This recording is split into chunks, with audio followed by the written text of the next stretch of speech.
What we do here is go back.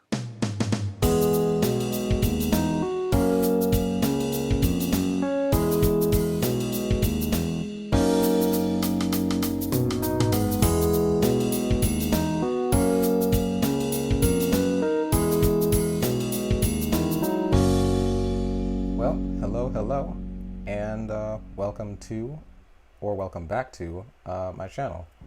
If you're new and for some reason this is your first video of mine, please bear in mind that I do not usually make this kind of content.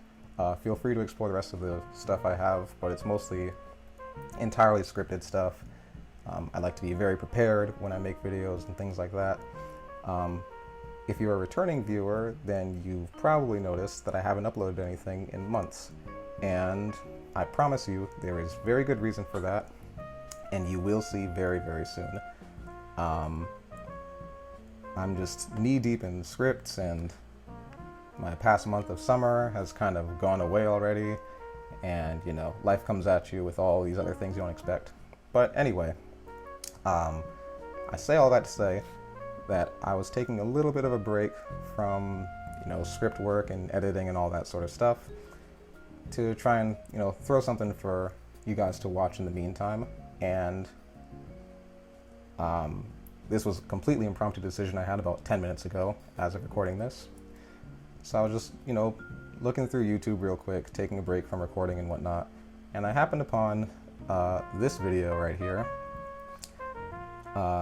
from a channel called Destiny, called What If You Lived in the Jurassic Period, with a picture of, well, you can see it's a T-Rex and a Troodon, neither of which are dinosaurs from the Jurassic period.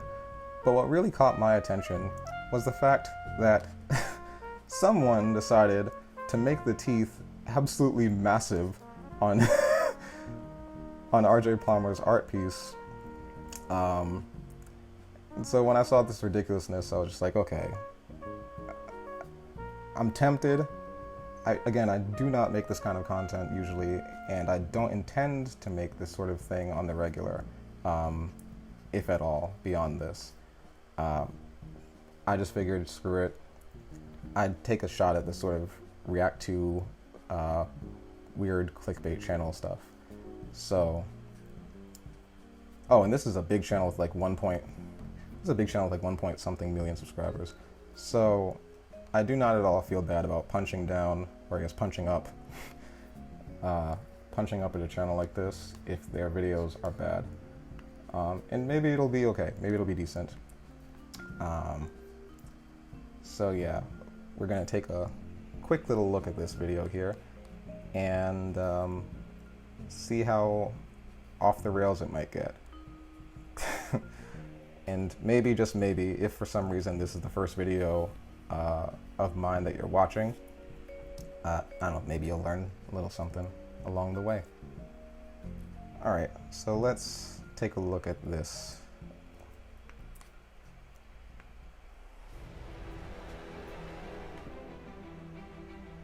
$252 million years ago, ancient life on Earth suffered a serious... Oh my god, hold on. Hold on. Oh no, there's... Okay. We're gonna be here for a long time. Oh boy. So first of all, they spelled Mesozoic wrong. I think this is Mesozoic. Now, again, I don't know who makes this, like who's actually doing the graphics for all these channels. I don't know how much of this is like originally curated stuff versus, you know, stuff that they're pulling from somewhere else, because I'm sure there's a lot of that, because I've seen some of this this art before. But this is already off to a poor start. We got the Mesozoic era, and then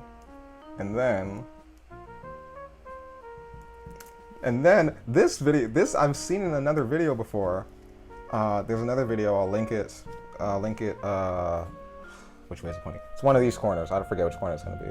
But it's, there's another video that someone did who reacted to a dinosaur related, some dinosaur related content from a channel like this, and they use this exact model of this Triceratops Stegosaurus hybrid So we are not even 10 seconds in right now, and this is already going completely off the rails.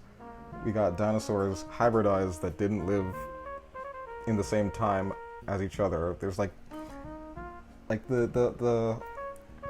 this common saying that there's more time between T-Rex and Stegosaurus than there is between T-Rex and us humans, and that's a true statement because T-Rex lived like 66 million years ago relative to us. Stegosaurus lived like 150 or so million years ago.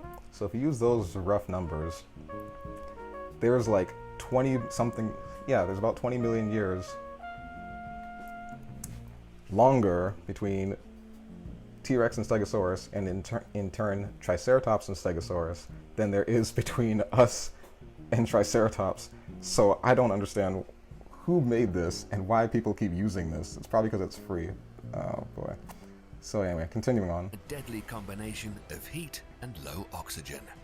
95% of all marine species Oh yeah, also never mind the fact that they keep showing dinosaur footage during what is supposed to be the end of the Paleocene era. Not the Paleocene, the end of the Paleozoic era, which is the period before any of these animals evolved. This is the great dying I keep talking about in every single video that you've probably seen of mine. And 2/3 of terrestrial species vanished. It was a cataclysm so severe that it looked like the end of all life on planet Earth. But as the saying goes, life finds a way. And the most well-known... Here's a cockroach. Cockroach so far is the only creature they've showed, I think, that actually would have been around 250 million years ago. And obviously it survived till the modern day. Historic creatures would rise on Earth. The dinosaurs. I'm sorry, wait a second. We're here to nitpick. Just to be very clear, we are here to nitpick the hell out of this. Stegosaurus, 10 to 20 feet. I don't think that's how that works. I'm just gonna say I don't think that's how these numbers work. If you love dinosaurs, then get ready to see your favorites, how they evolved, and how they would rule the Earth for millions of years. But that's not what this video is about. The video is about what if we lived in the Jurassic period. Okay. The extinction event of the Permian-Triassic era 252 million years ago marked the beginning of the Mesozoic era of the Triassic, Jurassic, and Cretaceous period, which lasted 186 million years. During the Triassic era, there was one vast supercontinent called Pangaea, which was mostly vast deserts with a hot... I love how they spelled Pangaea right, but they didn't spell Mesozoic correctly. Hot and dry climate surrounded by a huge ocean called Panthalassa. Dinosaurs would begin to evolve during the mid to late Triassic None of the stuff period. they've shown so far is Triassic. When we talk about dinosaurs, we immediately imagine towering and thundering animals like Tyrannosaurus rex. I'm sure that's But from a new video game. research shows that the dinosaurs and their pterosaur relatives evolved from extremely small ancestors. Proof of this theory was discovered in Madagascar, when a newly discovered reptile species was found. Named not sure Congonophon that was kelly, supposed to or be. tiny bug slayer, it lived some 237 million years ago and stood just 10 centimeters tall. It's one of the first small animals found from the root of the Ornithodera family tree and is an important discovery. The miniaturization event in which it lived served as a survival strategy for early ornithoderans, and where on its teeth showed the tiny creature preyed What? on insects. What creature looks like that? I know this is stock footage, but still. This eliminated the need for them to compete with their relatives for meat. Furthermore, researchers of this tiny dinosaur relative showed that feathers and other fuzzy skin coverings found on the later true dinosaurs and pterosaurs likely originated to protect the tiny dino ancestors from the extreme climate of the mid to late Triassic period when the first dinosaurs This actually evolved. isn't that bad. The Triassic marked the rise of the reptiles, mainly the archosaurs or ruling lizards, and therapsids or mammal-like reptiles. Okay, well, For Organopsians were already extinct by that time, but okay. reasons unknown. It's really just the graphics they keep screwing up with. So whoever wrote the script is fine, but it's the graphics department that is lacking. Archosaurs had an evolutionary edge, muscling out their mammal-like cousins and evolving by the mid to late Triassic into the first true dinosaurs, such as Eoraptor and Herrerasaurus. Dinosaurs were divided into two main branches: Saurischian, which means lizard-hipped, and Ornithischian. Wait. Did you just call Eoraptor a bird-hipped dinosaur? Eoraptor was a Saurischian, if anything. Okay, yeah, the script's going off a bit.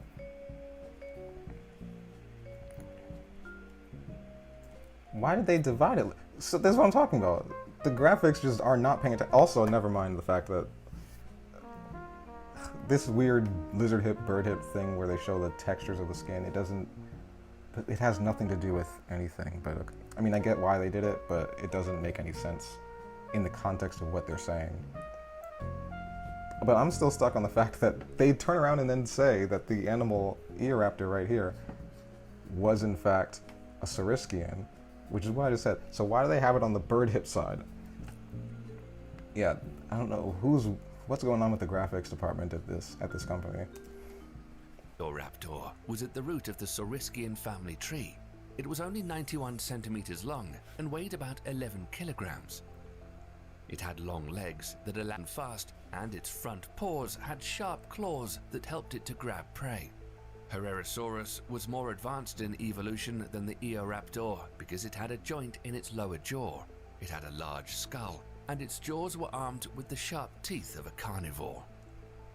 It averaged Advanced in length. Evolution. I mean, I get what's being expressed here. I don't necessarily like that terminology. The idea of like advanced versus primitive. Nowadays, it's more looked at in terms of, I guess, basal, which is still has its sort of issues, but the idea of like basal or like original trait versus derived, the changes that come later on with evolution. Saying advanced versus primitive kind of implies that there's like a better, less than sort of qualitative assessment going on here. And a lot of times it leads into things like this sort of like determinism in evolution, the idea that things just get better over time and stronger over time, and there's ties to like social Darwinism and some eugenics stuff up there. If you've paid attention to Emily Willoughby, there's some ties there. But we're not going to go into that right now. Wink, wink, nudge, nudge. Might make a video on it eventually. It averaged in length from 3 to 6 meters and had 5 fingers on each paw with blunt claws. I love how they keep calling the front hands paws. Early true dinosaur that was about 2 meters long with a large skull as long as its femur, and there were 13 to 14 What? Again, the graphics, what is going on here? Because earlier they had the thing the same size, like bigger than a human. Now they've downscaled it. What is going on? Guys, do you need me to help you? In sharp teeth in its upper and lower jaws. It has short front paws with 5 fingers. It had long hind legs that allowed it to run fast. Styracosaurus was a predator that weighed about 30 kilograms, and although this dinosaur was kind of small, it probably had no trouble dealing with larger prey. Eoraptor, Herrerasaurus, and Styracosaurus are prime examples of the rapid evolution of predatory dinosaurs 225 million years ago. But at the same time, the first plant-eating dinosaurs appeared in the fossil record. Pisanosaurus was a 1-meter dinosaur that weighed 2 to 9 kilograms and had closely spaced teeth, forming a continuous edge for grinding plant matter. Okay, so none of this By is the late Triassic period, there were at least 15 different dinosaurs. During the Jurassic period, Earth's climate changed from hot and dry to a much more humid and subtropical climate. So now we're in the Jurassic. Forests of ferns, cycads, and conifers began to cover the planet, and the air was warm, moist, with tropical breezes. During the beginning of this period, the breakup of the supercontinent Pangaea continued and accelerated. Laurasia, the northern half of the continent, broke up into North America and Eurasia. The southern half, called Gondwana, began to break up during the mid-Jurassic. The eastern parts, Antarctica, Madagascar, India and Australia, split off from the western half of Africa and South America. New oceans flooded the spaces in between. Huge mountains rose on the seafloor and pushed sea levels higher onto the continents. It was all this water that created the humid and subtropical climate. Deserts began to turn green. Palm tree-like cycads and conifer trees such as the araucaria and pine were abundant. The oceans became full of diverse and abundant life, and at the top of the ocean food chain This is all were the Triassic marine stuff they're showing. reptiles. The plesiosaurs with their long necks and paddle-finned flippers. Among them were giant marine crocodiles, sharks and rays. Why do they Ichthyosaurs, order? squid-like cephalopods, Nothing. coil-shelled ammonites, sponges, snails and mollusks were abundant in the ancient oceans. Only one of these images they showed is from the Jurassic, or like, you know, shows the Jurassic period. Everything else was Triassic period. And then like one shot of the megalodon, which is not from the Mesozoic, you know, the dinosaur age at all. I mean, I know there's, you know, stock footage is short, but if you're pulling from documentaries, you know, Walking with Dinosaurs is right there. Chased by Sea Monsters is right there. Coral reefs grew and expanded quickly in the warm waters, and microscopic plankton increased rapidly to the point that they may have turned parts of the ocean red. The earliest known bird, Archaeopteryx, took to the skies in the late Jurassic, likely evolved from an early Coelosaurian dinosaur. Archaeopteryx had to compete for airspace with pterosaurs, flying reptiles that had been buzzing the skies since the late Triassic. Meanwhile, insects such as leafhoppers and beetles were abundant, as many of Earth's earliest mammals scurried around the feet of dinosaurs. It was at this time that the dinosaurs began making their mark in a huge For the way. record, this footage is supposed to be in the Literally. Cretaceous. Small quadrupedal plant-eating dinosaurs gradually evolved into multi-ton giants. I have not seen a single plant- bit of footage that they've used so far that is from, or that is supposed to be set in the Jurassic period, aside from that one still clip from like 30 seconds ago. Eating sauropod named Brachiosaurus was 16 meters tall. Jesus. Of all the models you could get, like at least, geez, okay, yeah, that's not a, that's a pretty funky looking Brachiosaurus, my guy. And stretched out to around 26 meters long and could weigh as much as 25 tons. See, even that looks better, as more like a Brachiosaurus than what they just had. Another herbivorous sauropod giant named Diplodocus was 27 meters long and weighed between... Is this from Ark? Like, I'm looking now at the stylization of it. It looks like it's something from Ark, and I don't play that game. I don't play any games. I don't play games. But no, actually, I don't play any dinosaur video games. Probably mostly because I don't have the tech to run them.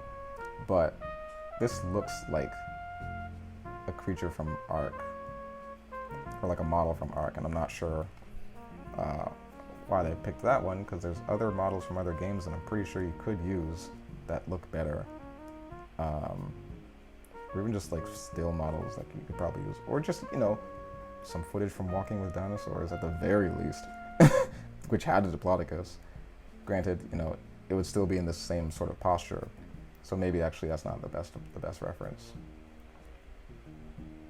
I don't know. There's probably something better somewhere, is all I'm saying. It's just a weird one to pick. 30 to 50 tons.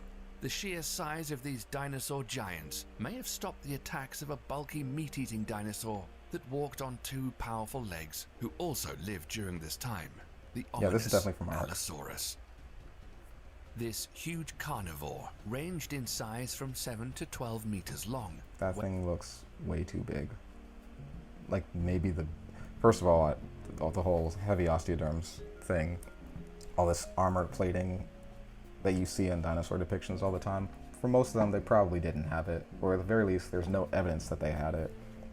A lot of dinosaur skin, including skin that we have now from Allosaurus, shows just really small, pebbly type scales. Maybe some little like feature scales, which are like, you know, they have little bumps on them, looking like little spikes and whatnot.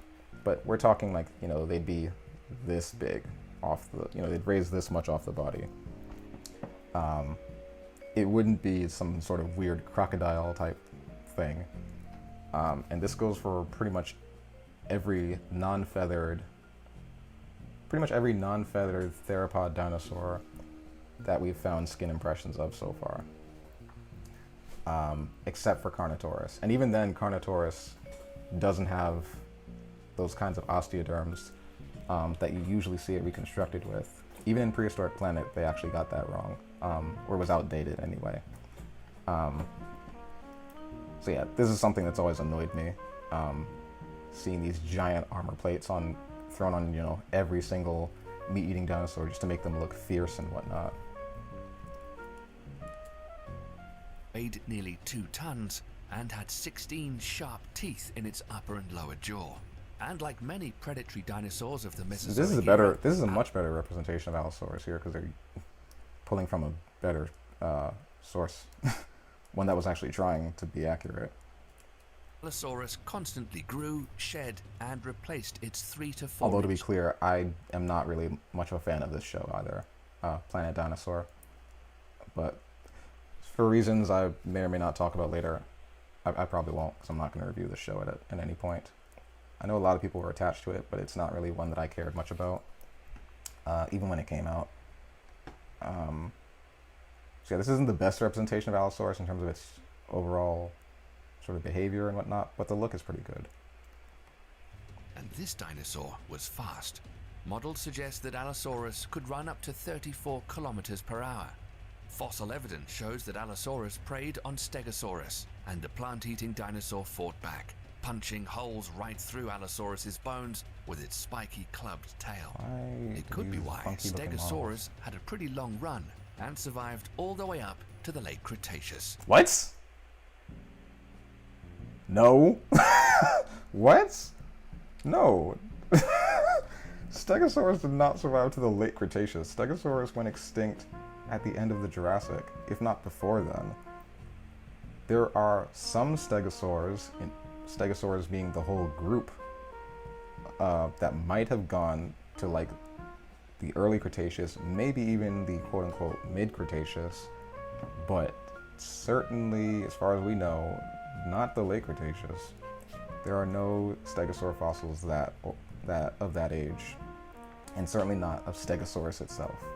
So I don't know where they got that from. I hope they're not going to say that it evolved into Triceratops. But there were new predators that would come along that were as equally terrifying as the Allosaurus. The North American Tyrannosaurus. Wait, why are we in the Cretaceous now? Hold on, stop. Why are we... This video is called What? What if you live in the Jurassic period? And we're already in the Cretaceous? We skipped the whole... We went through like 2 or 3 creatures in the relevant time period. Said nothing about what would happen if we lived there.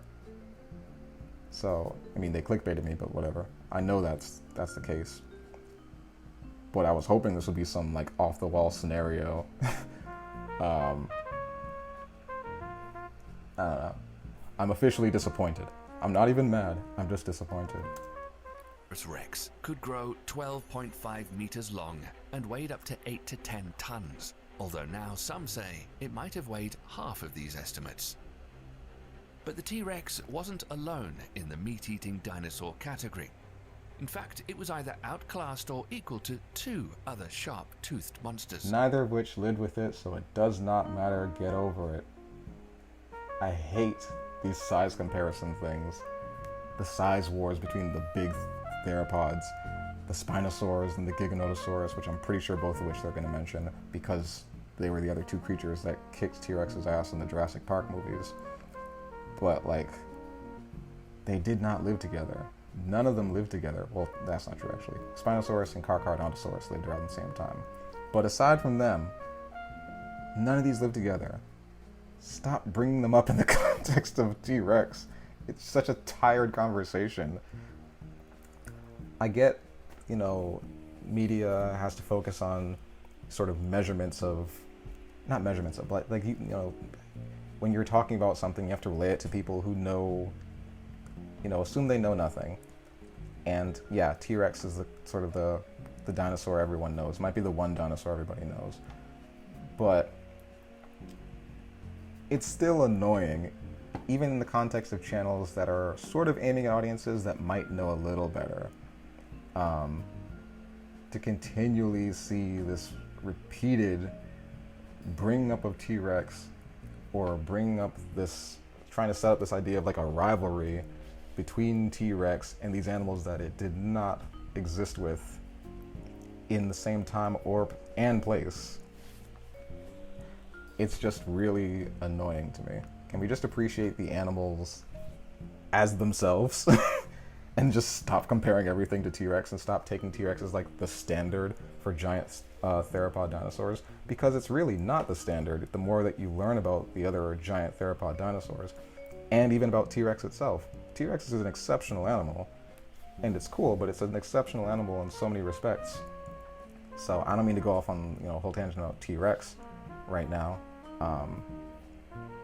but basically, like, trying to compare everything to T-Rex and then saying and everything's inferior because of that is kind of like trying to compare a bunch of different martial artists from all these different successful martial arts styles to Mike Tyson, right? Like, Mike Tyson has nothing to do with kickboxing. Mike Tyson has nothing to do with Krav Maga. Mike Tyson has nothing to do with, I don't know, any other, martial art that has, that's completely different and focuses on different things. There is no point in, like, comparing them like that. Just appreciate each one for what they are. The South American Gigantosauros, which had the same type of build and weighed 9 tons, and the 10-ton Northern African Spinosaurus. Look at this derpy. Still, the T-Rex was a mean and nasty predator, if not downright unhygienic. Experts believe that shards of rotten bacteria-laden meat was constantly lodged in its closely packed teeth. Nope. Hate this one too. This is a misconception that needs to go away. I don't know who started it, but I don't like whoever started it and perpetuated it. So this idea that T-Rex had this meat constantly rotting in the serrations of its teeth, and so that gave it a septic bite, is nonsense for multiple reasons. First of all, T-Rex is not the only animal with serrated teeth. A lot of carnivorous animals have serrated teeth. Most theropod dinosaurs that have teeth have serrated teeth. So the likelihood of any dinosaur, any meat-eating dinosaur, getting meat stuck in their teeth applies to them just as much as it applies to T-Rex. Second of all, the comparison that they are making to, the comparison that the animal that they are comparing T-Rex to, whenever they say this, and I don't know if they're going to say it in this video, but I'm telling you right now because I've heard it before. The animal they're comparing it to is the Komodo dragon, because it used to be thought that Komodo dragons have a septic bite. They have these bacteria that develop in their mouths, and that comes from the rotting meat that they eat, and they use that to poison anything that they bite. And that's supposedly why an animal bleeds out and dies, from septic wounds and whatnot. However, that is an absolutely incorrect assessment of how Komodo dragons actually function. First of all, they actually have a pretty good hygiene in the wild, and at least in captivity. They've been observed like cleaning their mouths after they eat. Like, they'll wipe their mouths off on like grass and stuff, and they'll constantly like lick themselves, or lick their teeth.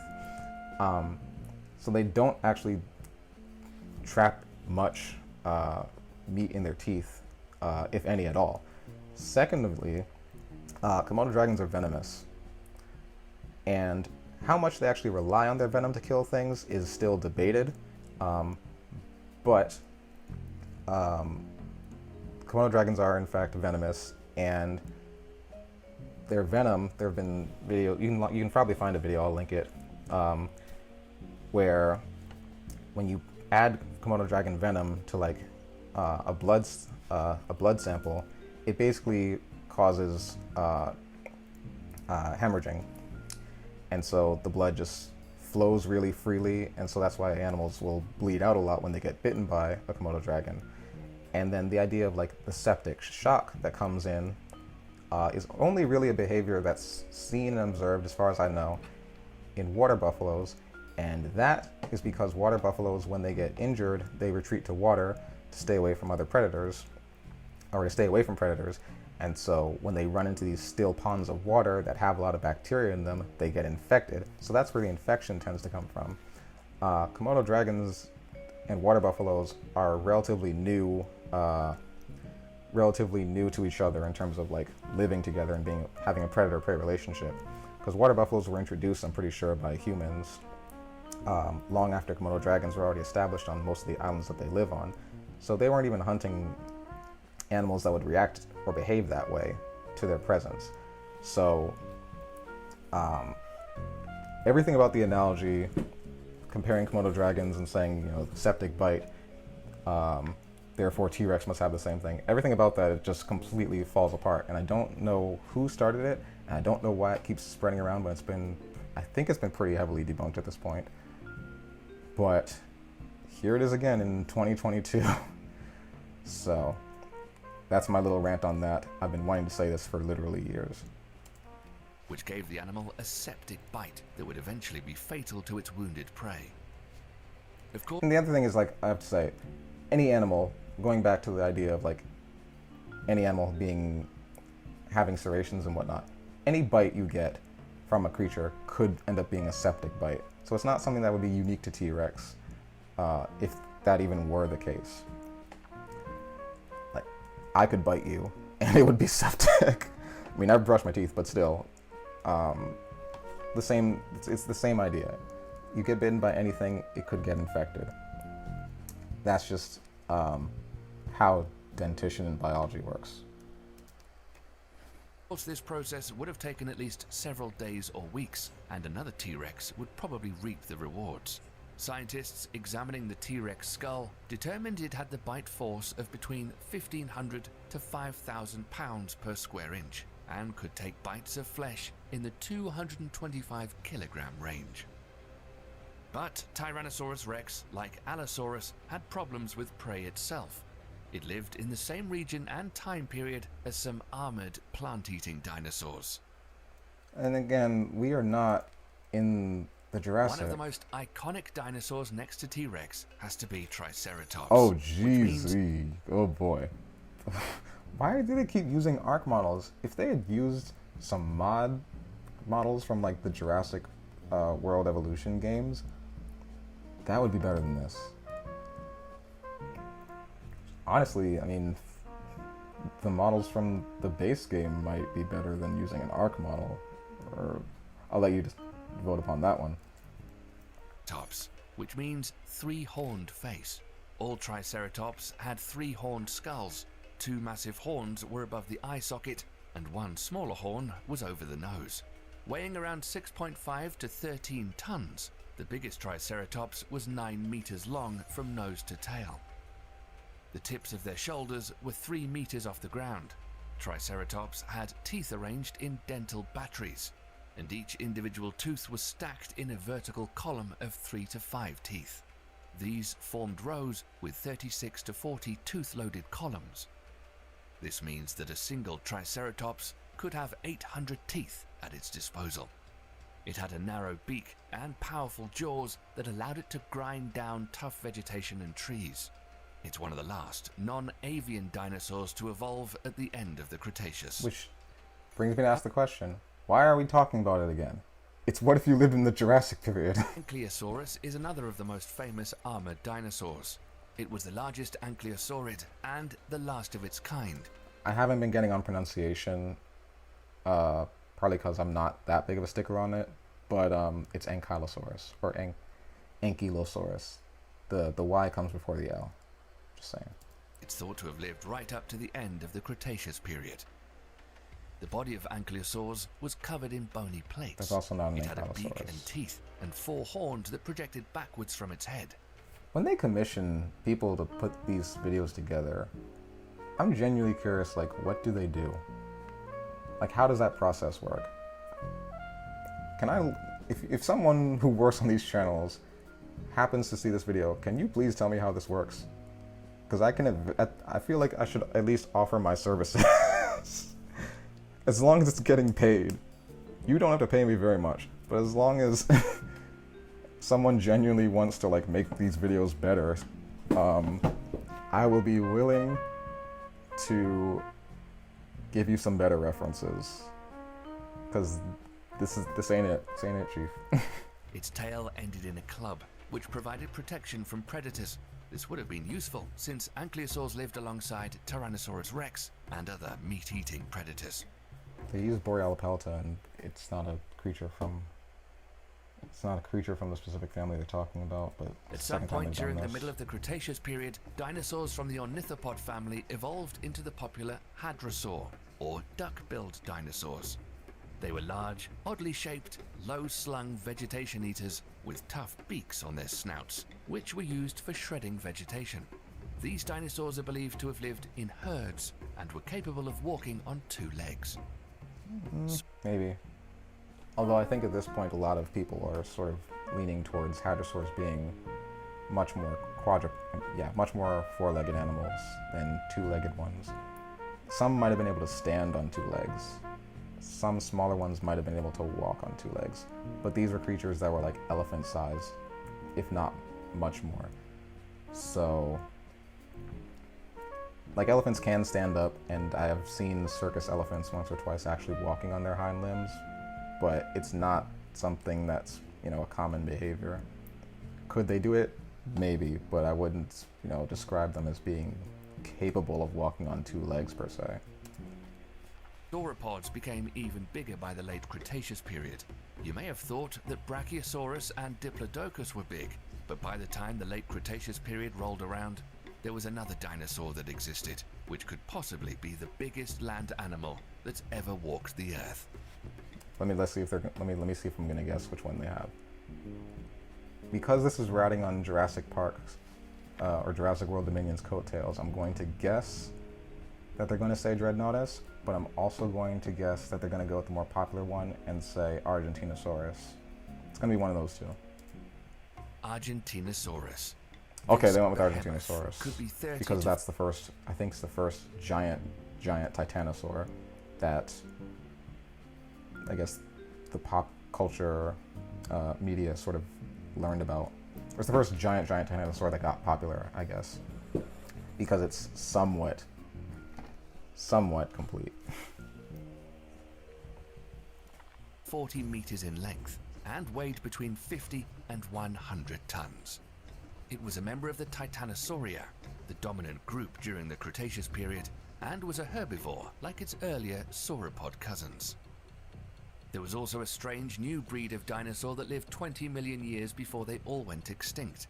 They were called Pachycephalosaurus, or bone-headed dinosaurs. Pachycephalosaurus did not live 20 million years before the end of the Cretaceous. Pachycephalosaurs, without the US, are a whole group of different types of these sorts of dinosaurs, but Pachycephalosaurus is a specific group within that group. Just felt I needed to point that one out. And have a bizarre-looking skull with horns on the snout and around the base of the skull. These could have been used to fight off the last of the big predators, or even to show dominance over their own species. Of course, there are more than seven... a Pachycephalosaurus was would have been less than half the size of a big T-Rex, so I don't really know how good of a fight they'd really be able to put up. If you're talking about breaking bones and whatnot with their heads. 100 different dinosaurs that have been found so far, but not enough time to cover them all in one video. Yeah, and you don't need to, because only about 3 of them are relevant to the topic of are relevant to the title of your video.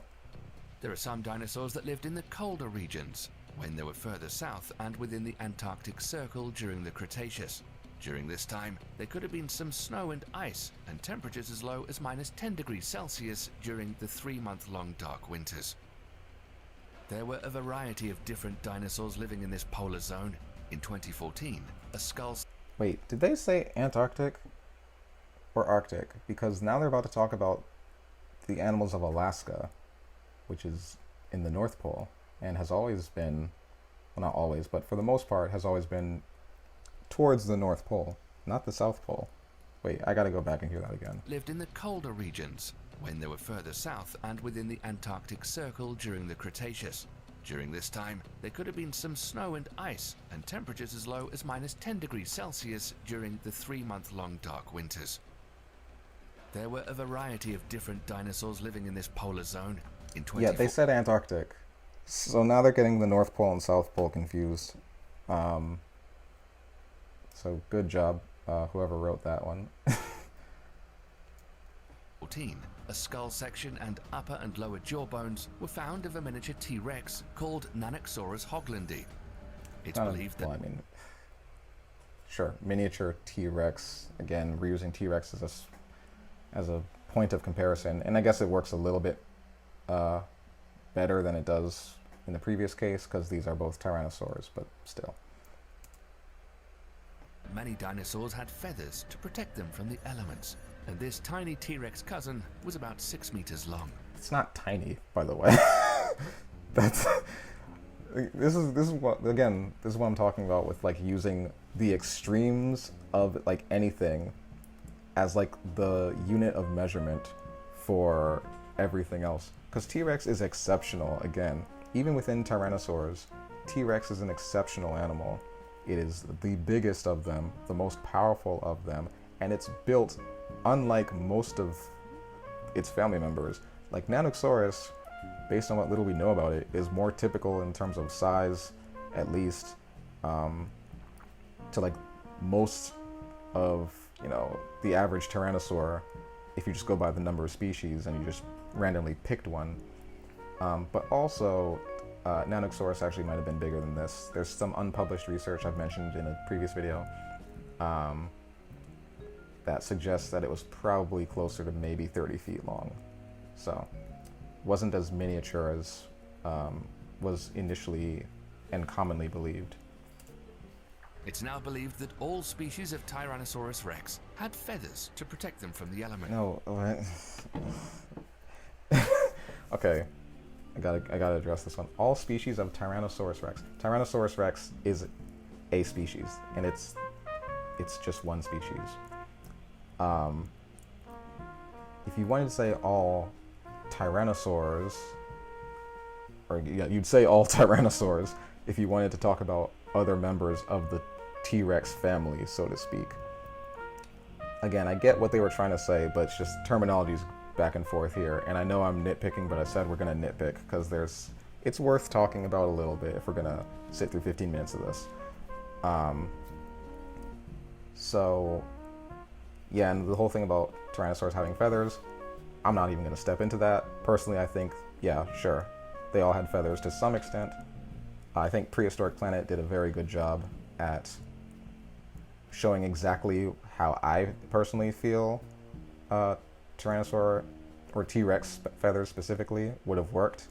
You know, just it would have been like an elephant and growing between the scales, not from the scales, which a lot of people don't seem to understand when you talk about feathers and scales coexisting on the same animal. You can have feathers, and there are some birds where this happens, you can have feathers growing in between the scales, and they fall out either seasonally or as the animal grows. And in some cases they fall out and get replaced by bits of hardened skin and that turns into like keratin and stuff, like on wood storks. So that's what we're talking about when people say, you know, feathers and scales together, and then they lose the feathers and they just look scaly for the rest of their lives. That's the sort of transition we're talking about, not feathers fall out in a single follicle and then that follicle gets replaced by a scale. That doesn't work like that. Anyway, side tangent. And Nanoxaurus was no different. We also don't know this about Nanoxaurus either. We have no skin impressions from Nanoxaurus. Like the horned and duck-billed dinosaurs, along with other small feathery predators, parrot-like oviraptors, and a small herbivore named Lielanosaura, lived in the polar region as well. But their time would soon come to an end. We have not addressed anything about what if you lived in the Jurassic period. Now we're going to go talk about the Cretaceous extinction. Everyone talks about how dramatically the dinosaurs went extinct. but judging by the whopping 165 million years they survived, they might just be the most successful vertebrate animals to ever exist on planet Earth. In fact, some dinosaur relatives are still around on the planet today. I hope they're showing the snake just to mislead people for that 2 seconds that it'll take before they shift to what the answer should be. Fingers crossed. They've been doing an okay job so far, so I'm assuming that's where they're going to go. Hey. Modern-day birds are, in fact, descendants of feathered dinosaurs. And you might be surprised to learn that crocodiles are the closest living relatives to birds, as they shared a common ancestor.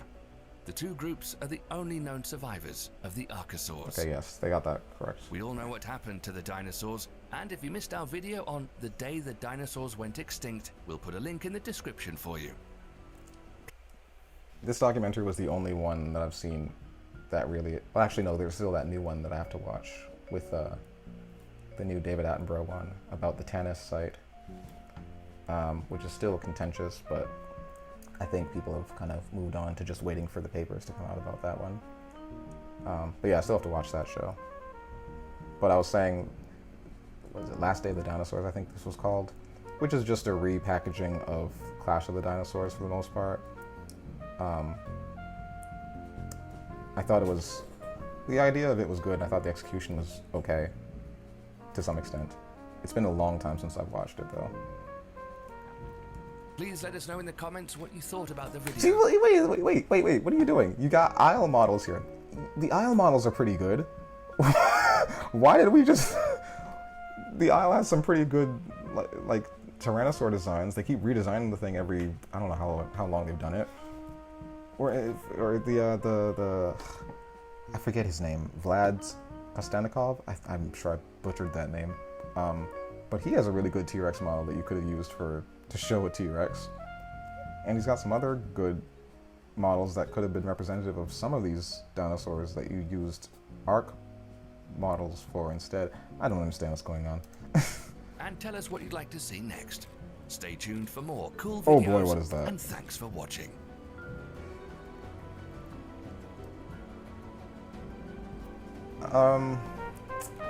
So yeah.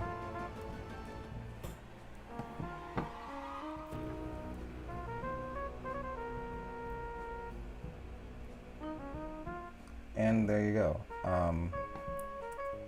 That video did not talk about anything related to the title. So, good job. Yeah, good job ripping everyone off. I did not get any idea of what it would be like to live in the Jurassic period.